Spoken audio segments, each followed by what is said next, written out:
All right, we're preparing to go live. Okay. And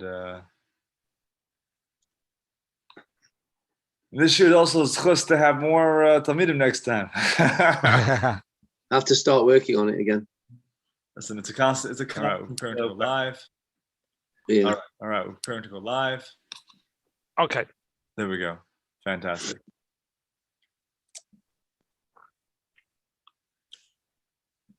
There you have it.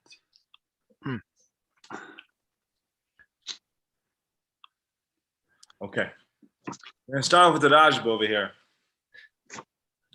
Right. Okay. Because the Rajba is really the core of Siman Gimel Sif Zion, the last halacha in this Sif, and then we'll go on to. Sorry, we'll go on to the new halacha of the next one. Okay. The Rajba Chalakei Beishvitalis. Yes, let's skip over here to the middle. No. Let's click View in Library so we can highlight it easier. Yes. Okay. There we go. Oh. All right. Okay. Im nechlu aberudim bisvarish b'yam elu. Im yelchu behem acharoi bin lahakil b'lachmer. So someone asked the Rajba a question. Yeah. So let's say you have a basin. And it's a zabla, right? It's a choice by people. So would you always go after the majority? Let's say it's half and half. Are you allowed to add people? We add people onto a case after it's already moving, right? So he like this. Do you should know shekol shekibul hakahal leihem deus anoshim. 1 second. That when the community or whoever's part of this case accepts upon themselves more than 3 birudim, so then we leave the context of going after the majority, and now you need a unanimous opinion. Because majority only happens when there's 3 people in a regular basin, right? Or 3 zablas, right? 3 people chosen. However, if there's not going to be, if there's going to be missing a unanimity to this, right? Then if there's not a unanimous opinion, then the defendant is patur.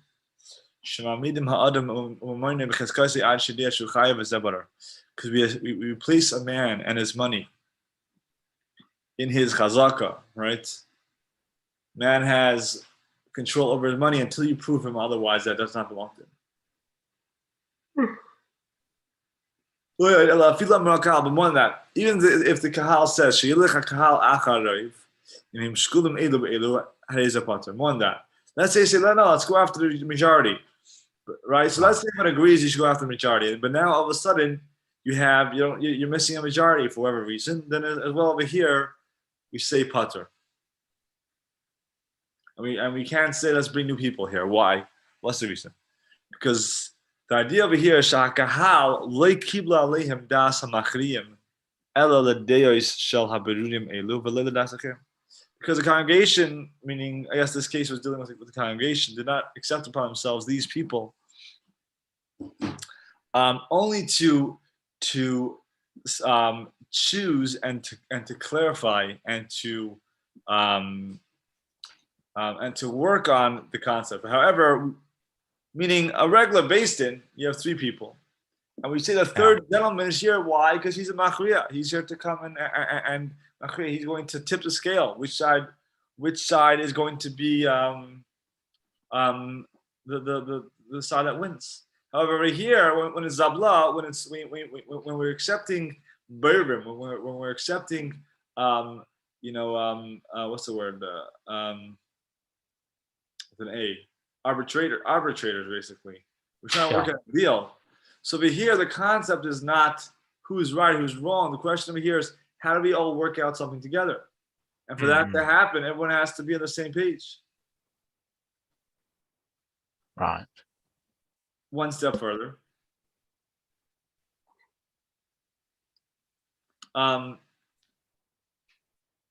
ואם יראה הכעס האחרס מהם דברי מכריעים, ימינו דבריהם בעיניהם. ועכשיו בדי תמש לא יראה מתחילה. וחזו דעתו אחרת וחית בזה, באמש חיל נעשס. And therefore, opinions can be changed. I mean, you know, through it. Because the idea over here is what are we aiming at? We're aiming at that we should sift through, we should clarify, we should understand the concepts well, in order that we should be able to bring about a proper deal, a proper arbitration.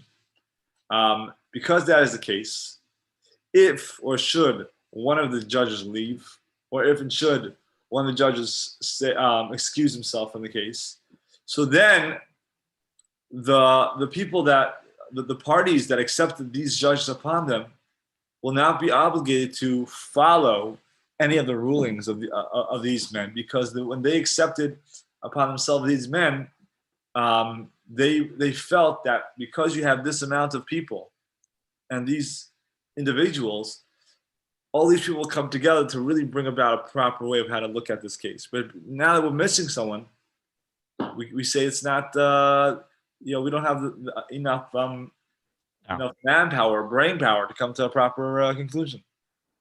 Okay. This is the Rashba.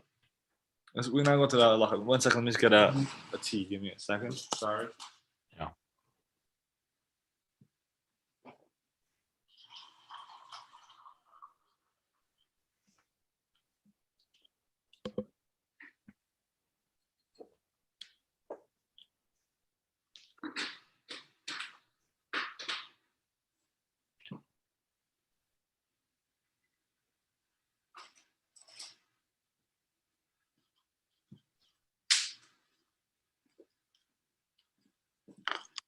So yeah, I was filling up my tea. Okay, come.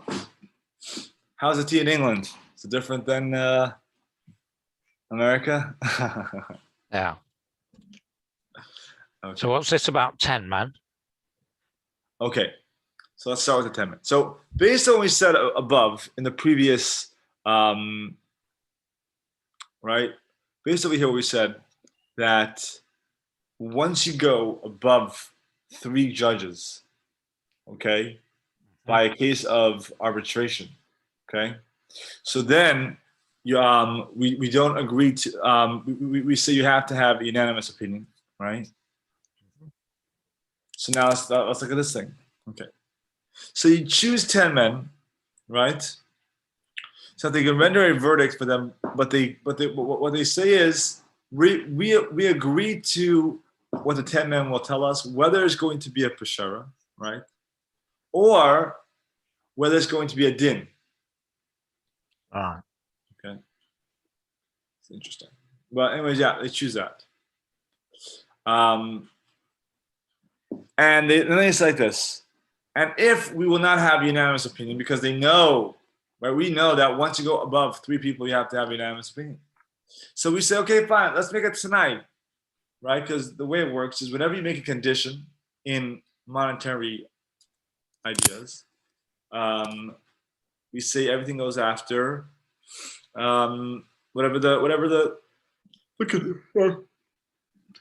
everything goes after whatever the condition is. Everything goes after what is the rulings that, or the statements that we make. Yeah. So based on what we said, okay. So I did like this. So in general, 10 people, we know it has to be unanimous. A few things here. So we said, first of all, the people who appointed these 10 people, they said, A, this could be either a case of din or peshara. B, meaning it could be either arbitration or a strict judgment. B, they said if everyone does not agree to this, you can go after the majority. Right? If there's no unanimous opinion agreement, you can go after the majority. Yeah. what happens? Someone leaves the table. Someone walks out. And now we're stuck. We're stuck. What do we do? Do we say that, okay, now as long as you have if all 9 people say it's okay, we're good, because you said it's allowed, we'll have a majority. Or let's say someone excuse himself. He says, I don't feel I'm capable of judging this. He says, I don't know how to do this. I feel this. So, right, what are they saying? So in both of these cases, when someone is excused or leaves, whatever the case is, we say in a klum that the decision has no legal consequence. Why? As you said before, based on the Rashba. Rashba said that that the people that chose these judges, they chose the judges because they felt only with all of these judges. I mean, why do you have 10 judges? Because they felt only these 10 judges, all of them together, can come to a conclusion that will be that will be correct, that will be enlightened enough to really and properly figure out what to do. And they wanted unanimous agreement, right? But since someone left the table, it's not going to work. Okay. 1 second. Sorry, what would be the Mila? What would be the advantage of having 10 judges? I mean, if you wanted majority people, obviously, well, I don't know. It's like the different permutations. Like, would three would be more clear cut? 10, it's getting more complicated. It's like, in a way, a jury, isn't it? In the UK, in the second, is it like that? Like a jury? I mean, what it seems like to me is he put the clause in that he'd rather have a unanimous opinion, but if for some reason there's only a unanimous opinion, then they can go according to the majority, because he doesn't want things to be stuck.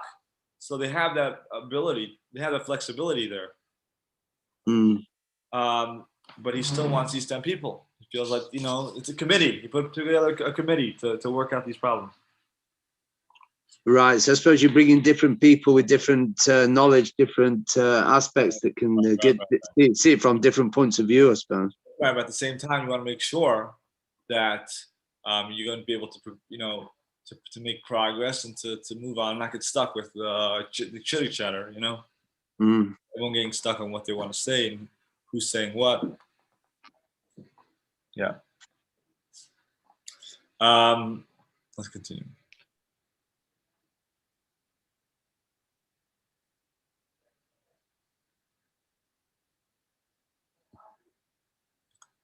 I brought it in 1 second. I'm sorry. I brought in these 2 things. It should have been earlier.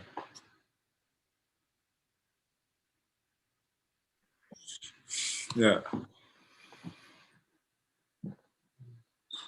Yes. Look what he says over here. Because we're talking about a case of shara, so in general we don't go after the majority. I'm sorry. Yeah. So in general, we don't go after the majority. And over here, we go after the majority because that was how they stipulated. That was the stipulation they made before they entered into basin. Right?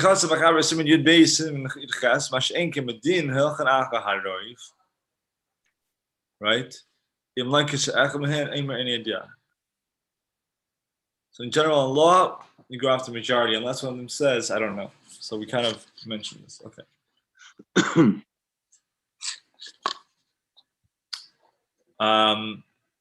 Yeah. Now, here's the next piece. And they wrote from the beginning, right?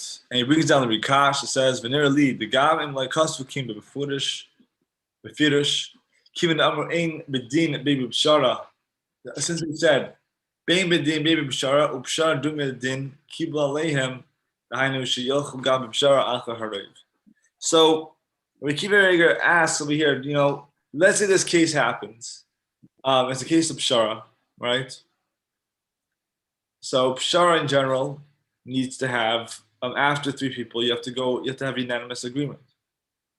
In our case, if they would have not have said that we want to go after majority, what would happen? Would we say that because you didn't stipulate that you want to go after the majority. So therefore, if you don't have an unanimous opinion, it's kaput. So we answer no. Our case is different. Why? Because he also said that I want to go according to din. Din automatically connotes or means that that you go after majority. Since over here we have this concept that you go after majority, we're going to. So even if by mistake they did not say we want to go after the majority, but since you mentioned the concept of din, and din means the protocol of din is that majority works. Therefore, in our case as well, majority is going to work. Okay. That was that idea.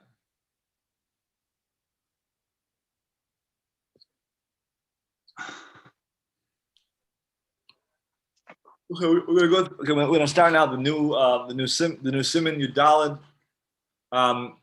I think I forgot to put this one into the worksheet. I don't know. So you have to excuse me for that. Okay, but it's basically this is plain Shulchan Aruch right here. I mean, you see, this is just a regular Shulchan Aruch. We're gonna go through it together. I'm probably gonna use mine because I like to use the original. Let me just turn the light for a second. Got a little more light there.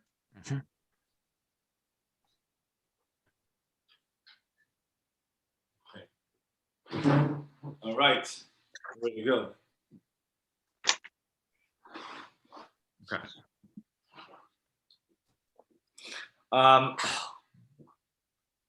So this halacha, this chapter speaks about if one of the Baladinin says, "Come with me to the Beis Din Hagadol." Okay. And what is the law of someone that said, let's say someone says, "I want you to explain to me why you are judging me in this manner, right? What is your logic? What is your reasoning?" Okay. Someone says any of these things. What's the law? Can someone say that? Okay. Oh.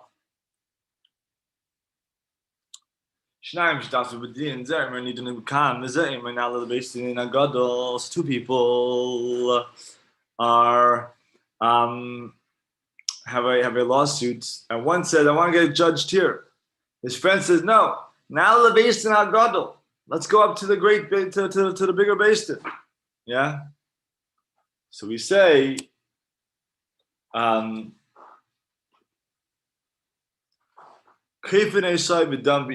force him to be judged in that city. Similarly,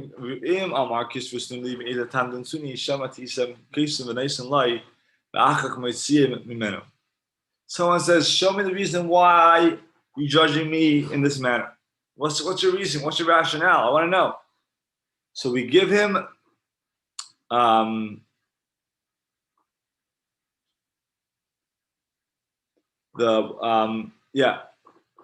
So we write it for him, we give it to him, and afterwards we take it away from him. So you can't actually keep the paper. Yeah. But let's say the Beis Din needs to go and ask a question from a greater Beis Din. So Beis Din can write it and send it and ask. And then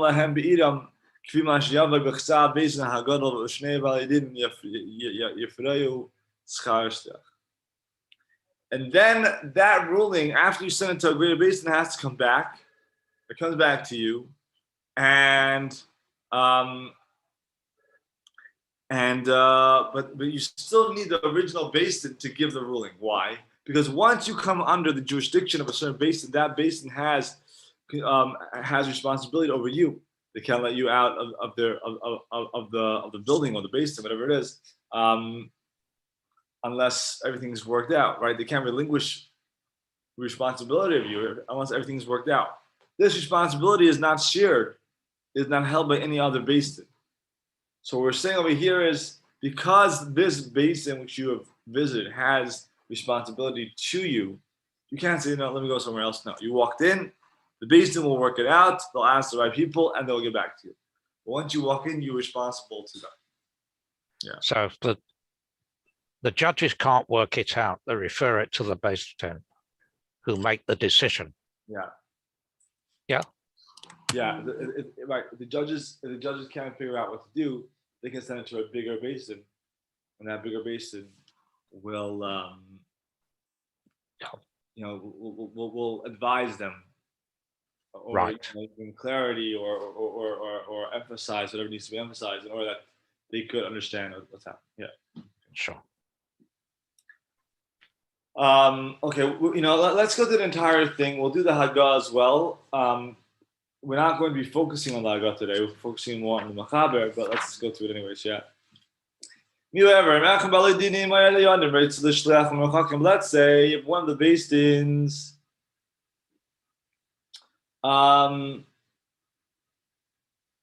yeah. So if one of these gentlemen, right, they want to go to another city, yeah, or let's say the basin itself wants to send them to somewhere far. And there is a wise man who's close enough. You can send them to the closer one, even though that the farther one is even greater from this one. Because this is an interesting concept that, and it's based on the Gemara. We'll talk about the Gemara soon. Why should we charge? Meaning, why should the lender pay more money to get his money back? We want to make it as simple as possible for lenders to get their money back. Because if lenders will not be getting their money back very quickly, they're going to stop lending, and then there's going to be a problem. So our job is to really take, in a way, we want to take care of the lender. Because if we don't take care of the lender, then lenders won't lend. And the same thing applies over here. That, let's say that there's two great rabbis, and one's even farther away from the first one. As long as the closer one is of positive and of good repute, then we're going to use that. Because we don't have the ability to cause loss to someone for this thing. Okay. But however, let's say there's two rabbis that are close to each other, then we can say go to the greater one. When do I say this? B'shar dinim. Shizat time is that time.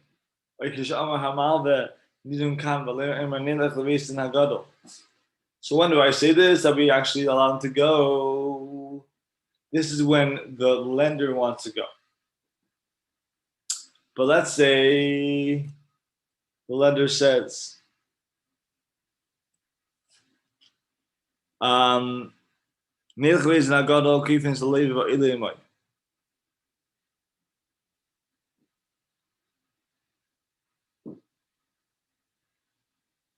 I'm sorry. Opposite. Yeah. When do we not go to a greater place? When it's the borrower, right?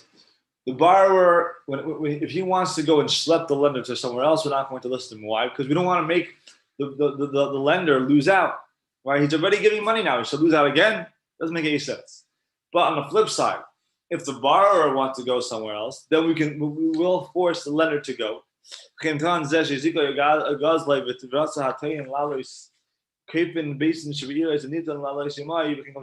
applies to say someone stole something, etc.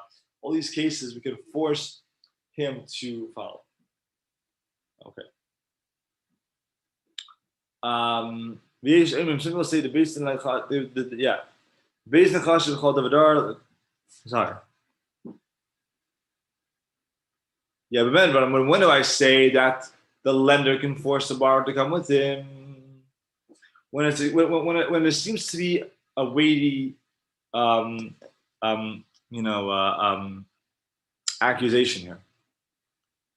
But about time let's say it's an empty accusation. It's a nit, let's say it's klal, ella, but rather rather he swears in his place and he's good. This thing applies today that we don't have a Beis Din Gadol, which is interesting. In this case as well, we say that yeah, in this case as well,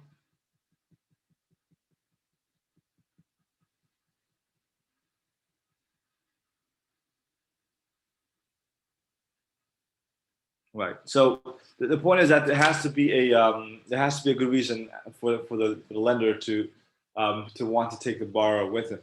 But if there's no real strong reason, then Basin will not follow this because Basin doesn't. Essentially, everyone wants to take someone somewhere else. It's just going to lead to a lot of havoc, a lot of loss, a lot of problems. We don't want that. So we tell them that in general you have to be by wherever the closest place you can be, and unless there's a very strong reason for why someone wants to bring their defendant to a greater basin. Okay.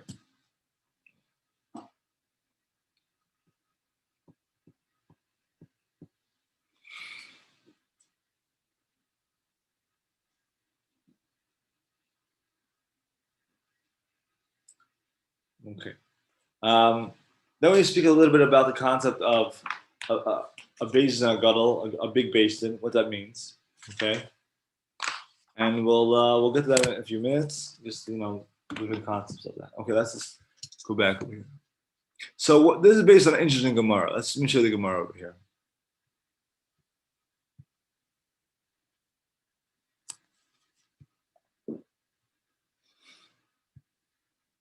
Here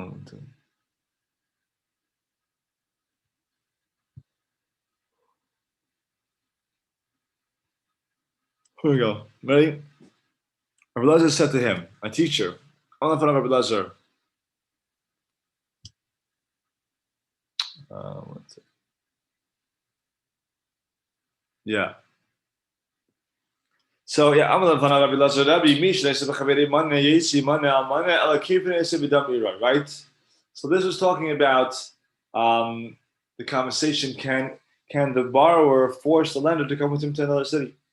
And what was the rebuttal? How they stopped this? They said, does it make sense that someone who claims a debt of 100 dinar from another spend 100 dinar of travel and lodging expenses for the one he wants to collect? Right? It doesn't make sense. I want to collect money. I should spend more money now to collect money. Rather, he's compelled to appear and be judged in a court that resides in his own city. Makes sense. Yeah, of course it makes sense. Right. Why waste money going? Yeah, 100%. On principle, people do this. I'm also looking at it in the macro level, that that the Chachamim wanted there to be a market. If something's going to stop the flow of money in the market, then people are going to stop lending. If I know every time I lend money, I want the money back, I have to go through a whole rendezvous to get it back. No one's going to do that anymore. So, it's important to see where the rabbis are coming from, that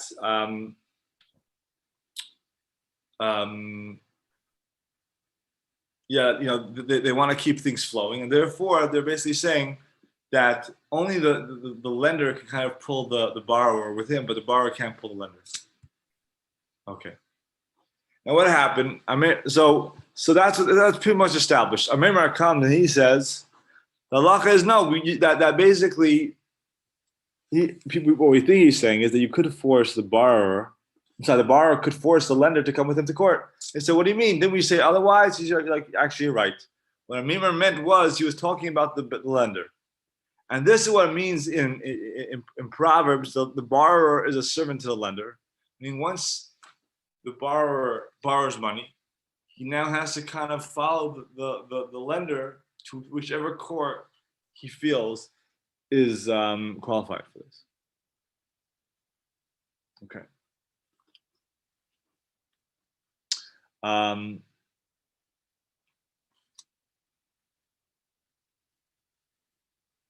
we do this ready?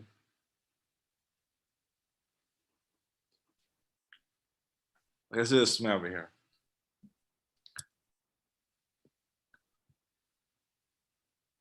This is an interesting Rambam. Maybe we'll do I don't know how much time we have, but maybe we'll do a little later. Okay. Let's go over here.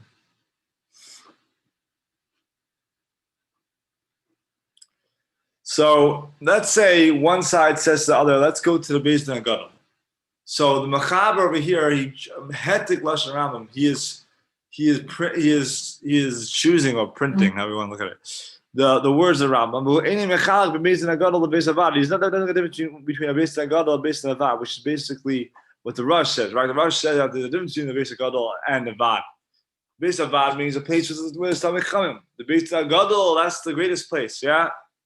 Avatesis, Hadash, Vatur, all these other guys, all these other rabbis, they hold the Champis Havad. Sorry, that Beis HaVad Dav Kikama. They hold that we're talking about any regular Beis Din. And by any regular Beis Din, Shem L'Teviyah Imelech V'Ladin Sham Kishish Ragla L'Tevesav Ein Shem L'Shum Nispa Eimekin. Meaning, when the lender wants to bring the plaintiff to a better place, he's able to do that. But let's say it would be a Beis Din HaGadol, right? Meaning, like, because din Shem afilu l'nisba b'meremez din zeb b'ashkasa b'samach baga. Is aim de betainis nelich lebeis in agadol inchlik ben tevia l'nisba rasadim achlukim ben tevia l'nisba hanal. Is am b'gemara tanis lebeis in agadol kazina. Kim akishatan lebeis havad kazina. B'kitzer Maria Ramesh Sham. Leik kas of Cain v'hedya b'shum de b'zman zeh in the hagin l'kafisay. So the Shema basically says that, and we spoke about. I mean, this is mentioned in the material. That according to some people, there's a difference between there's two more types of Beis Din. There's a better Beis Din, right? And a better Beis Din, that's when we say that the plaintiff can bring the borrower there. But then there's the Beis Din HaGadol. What's the Beis Din HaGadol? The top Beis Din, right? The top brass, the Nazis Beis Din. So in the Nazis Beis Din, we would say that not only can the lender bring the borrower there, but the borrower can bring the lender there, right? Right. So that's one possibility. However,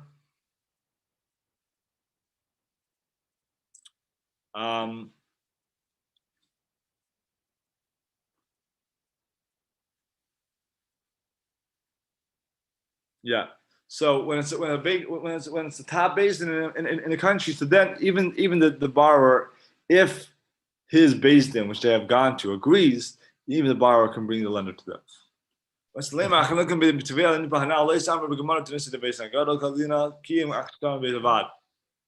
However,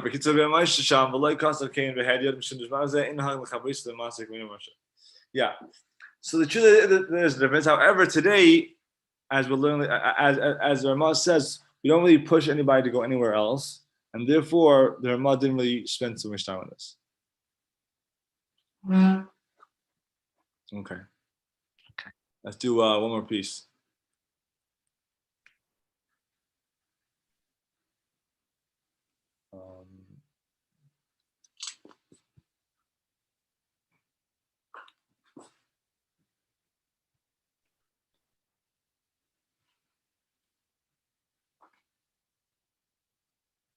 Let's do the Rambam over here. We'll do the Rambam. So Rambam's like this. Yeah, let's say one gentleman says, I want to go here. Another guy says, I want to go there. And I want to go to the Beis Din HaGadol. He's afraid maybe that they are going to make a mistake and they'll take out money from me by force if it doesn't deserve to happen. And let's say he says, Kisru tnuli me'ezet tam dan tsuni shemati isam kesu v'nesin la achkach machim v'anu. V'hotzach l'shal davar Beis Din HaGadol v'shulayim kesu v'shalcha v'shalam v'dan v'biyam k'fish v'ayoi sabi Beis Din HaGadol. Right. So the Rambam says, first of all, you always judge in your city. Second of all, if someone says, I want to go somewhere else, we don't listen to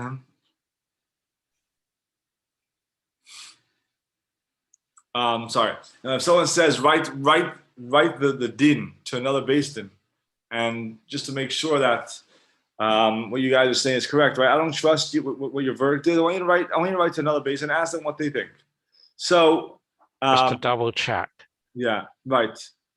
Or let's say I don't trust in what you guys are doing. Or you guys don't know what you're doing.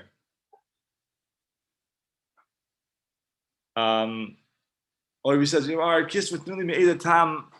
No. Sorry. First, or let's say he says, write to me and give me a reason why you are making me do this. Right? If that happens, so we could write to him and take it back. And similarly, he says, let's say Basin wants to go and ask another Basin. So they can also ask another Basin, and then they can judge according to that. And then he continues and says, also in our days, we do have a concept of a Basin HaGadol. Why? Because what does that mean, a Basin HaGadol? He basically says a place of lots of Torah study.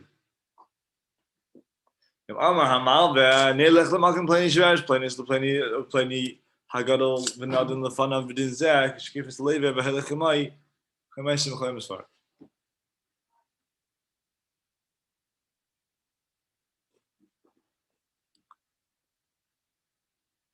And he says that then in general what happened was that there were cases of lenders that would take their borrowers with them to other places, or to force and force them to go to other courts. So this was definitely happening, but it seems the Ramah was not so for it. All right, I think we'll stop right here for today. And next week we're going to focus more on the Ramah. This week we kind of just focused a little bit on the Mechaber, and got a little background. But next week we can go one step further on the Ramah and really see how this works out. Okay. Yasher koach. Thank you. Thank you. And we'll stay in touch, Be'ezus Hashem. Yeah. I think you're having. I have to get back into learning it again, but it's very clear the way you do it. It's when I come into it, it's like I don't know what is going on, and you're doing my barrier, like the Inyonim. Still have to get clear what is the whole difference between the regular Basin and Basin HaGadol, and what difference would it make if a person, if they were forced, the other litigants, to go to the Basin HaGadol, because it could be settled in the Basin HaKatan, right? The Basin HaRagil. Let's go over here for a second. Let's just show you. So what's forced in them? He did a little bit of a summary over here, right? He says the Rambam hold that only the claimant, not the defendant, can request a change, right? Regardless, the Rambam doesn't really hold this difference in a bit of Avad, Basin Gadol. He says that, but only the Malva can do it. Only the claimant can do it. The Rosh hold that only the claimant can demand traveling to the Basin Avad, but either can hold that you can go to the Basin HaGadol. The Basin Avad is like a small basin, like a local basin. Well, Basin Avad is basically a better basin than what you have now. Right. It's in a small city. It's next city over. The Basin Gadol is basically the best city, which is usually the Nasi or the Gadol Hador, the best city. So, and the reason why the Rosh is bringing this up is because we seem to have two Gemaras that are contradicting each other. So we're giving different reasons. Now, the Rambam says, no, only the claimant can bring it, and there's no difference. Right? He says and he says it happens all the time. The Rosh says there is a difference, and that's why if it's a regular case, if it's another basin in the next door town, then only the Malva can bring it. If it's a really, really amazing basin, the best basin in the world, and your personal basin agrees to this, then we'll allow even the borrower to bring the Malva. That's what Rosh wants to say. And then he continues and basically says, the Chaber basically says, let's see what he says in a second.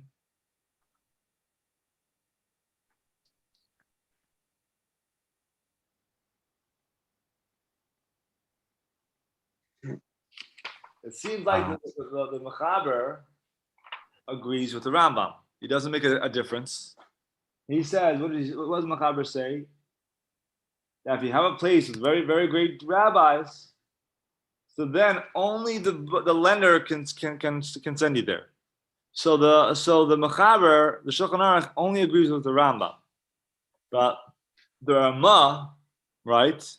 He seems to go more according to the Rosh.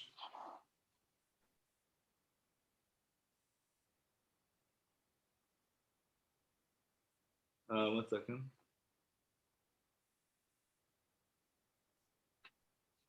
And he goes, actually, he's interesting. He said like this. Some people say, let me show you over here. 1 second. What does the Ramah say?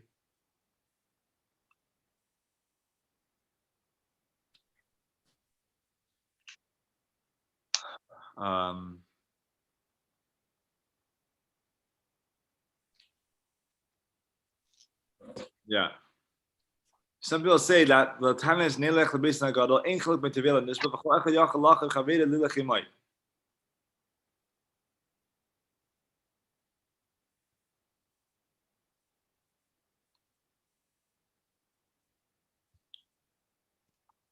Yeah. So I mean, he basically wants to. He ends up by saying that today no one can really force anybody to go anywhere.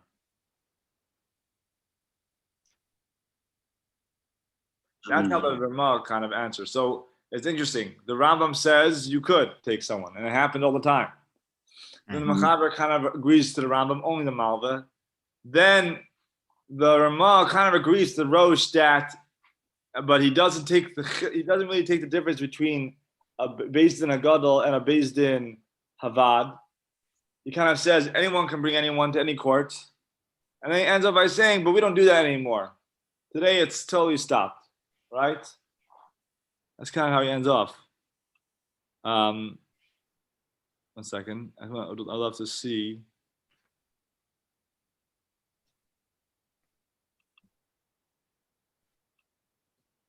One second. Let's just see 1 second. I don't want to take too much time here. Let's check my Farshim. This. This.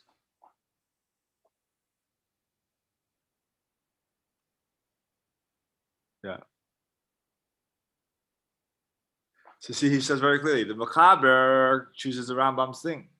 There's no difference between Beis Gadol and Beis Avad. However, everyone else does make a chiluk. And Beis Avad is where we listen to the Teveah, to the plaintiff. But only when it makes sense, meaning obviously that the basin is listening and letting you and deciding if you can go up or not. The basin Agadol Kalzinan, Shemin Afilu the Nispa. But let's say he would say, I want to go to the top base, and we listen to everybody, right?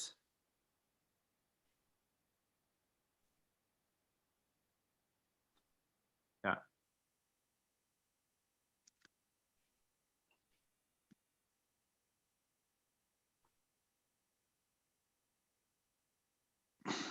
Let me finish it up for you. I know Chaim like it inside. So let me finish up for you inside. Yeah. But let's say, sorry, let's go over here. So the Rambam says what? There's no difference, right? And only the Malva. Okay, that makes sense. So that's like the Rambam and Mechaber. The Mechaber basically hold that. The Tesis, the Rush, and the Tur, basically all the Ashkenazim, pretty much. I mean, the Rush lived in, and the Tur lived in Fez, but they were basically, I guess the Ashkenazim go according to that. They hold that that there's a difference between a base of Vad and a base in a Gadol. Base of Vad, a regular place, which is a little better than our Bezdin. Only who can bring them there? The Malveh, meaning the lender. Only the lender can bring them there. But if it's a top basin, the top brass, anyone can bring them there, right? Okay, that's what he's gonna say right now. He holds that when the Gemara, our Gemara was talking about when it said only the Malveh, was talking about when only base of Vad. That's when you listen to the Teveah, to the lender, that says I want to go there. And this is obviously obviously the Bezin has to listen to what the guy is saying, it has to make sense, and he has to have grounds to go and pull someone to another place. However, when it's just a base of Vad, we're not listening to anybody else. We're just listening to who? We're just listening to the Malva. However, Aval, when we say to Beis Din Hagadol, when someone says, I want to go to Beis Din Hagadol, then we listen afilu the nispa, even to the defendant. And he says, and the Ramah is hinting to this in what he says by the Aga. And some people say the B'tainis, we go the Beis Din Hagadol in chiluk bei tevei and nispa. That there's no difference between a tevei and a nitva. Why? Because he's obviously talking about in general, whatever because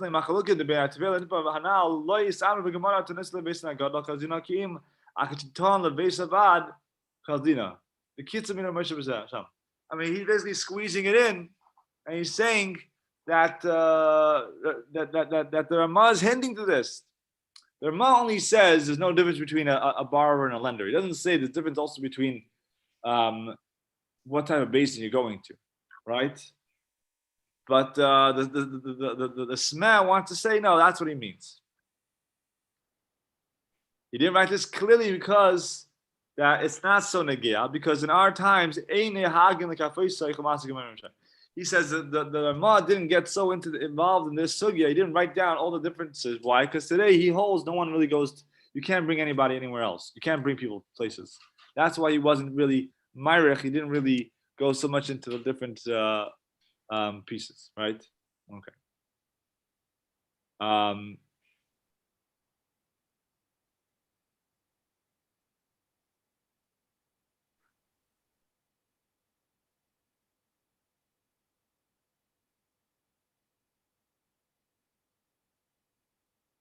Okay. This is. I think we'll get into this next time. Okay. All right. There we go.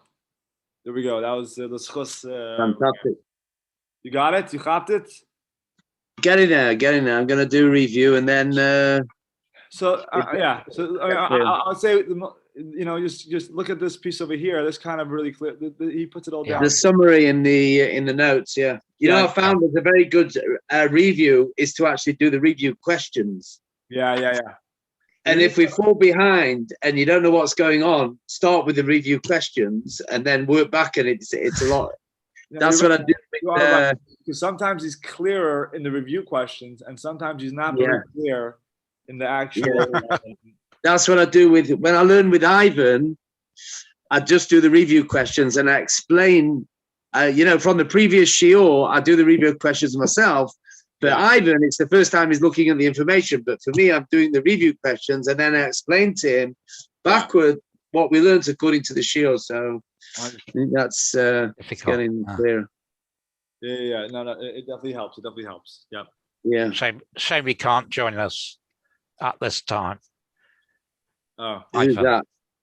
Ivan, I don't know. What's